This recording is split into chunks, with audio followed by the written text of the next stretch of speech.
त्यांनी आपल्याला या विश्वाचं दर्शन घडवलं आहे, म्हणून आपण त्यांचं काही ना काहीतरी देणं. तर या गोदावरी किनारी राहणाऱ्या या ब्राह्मणाला हे अपूर्व सगळ्या दृष्टांत अनुभव प्राप्त झाला की आजपर्यंतच आपलं जीवन फार विचित्र होतं, वाईट होतं. आपला कालावधी सगळा वाया गेला. आपण कधी श्राद्ध केले नाही, आपल्या पूर्वजांचं कधी स्मरण केलं. पण त्या पिशाचाने त्याला इथपर्यंत आणलं आणि त्याच्या ठिकाणी ती उपरती झाली. त्याला आता जाणीव झाली. म्हणून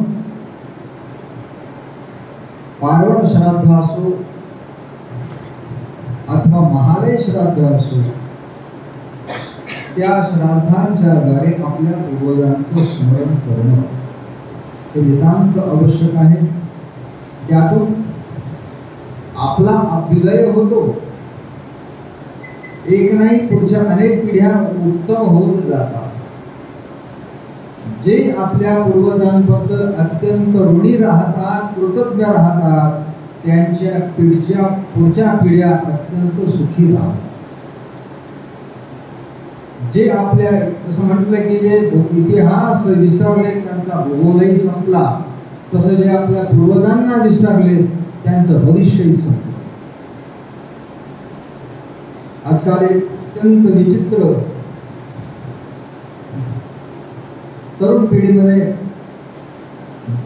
या गोष्टी विशेषतः पुन्हा हिंदू धर्मामध्येच आहे की आपले वंश, आपला वारस, आपला वंश किंवा आपला कुल पुढे वाढावं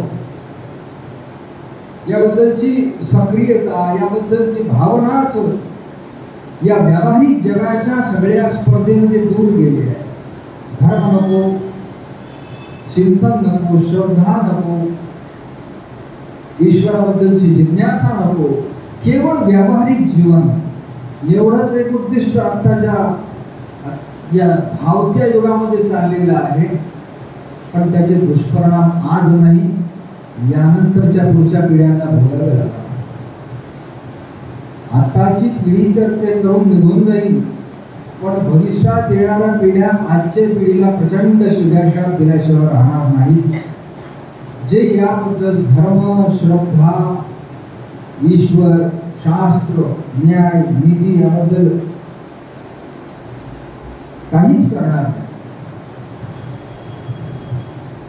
म्हणून तर श्राद्धाविषयी काही अंधश्रद्धेचा विषय नाही. ज्या शब्दात श्राद्ध शब्दात श्रद्धा शब्द जो आहे, श्रद्धेने केलेलं स्मरण ते श्राद्ध.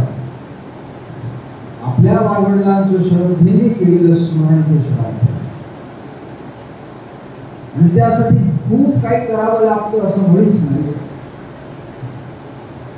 विशेषतः अशा तीर्थक्षेत्रांवर जाणं झालं की आपल्या पूर्वजांच्या निमित्ताने आपण काहीतरी सत्कर्म करणं,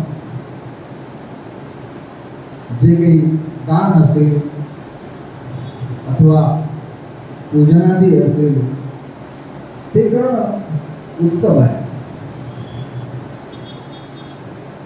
म्हणून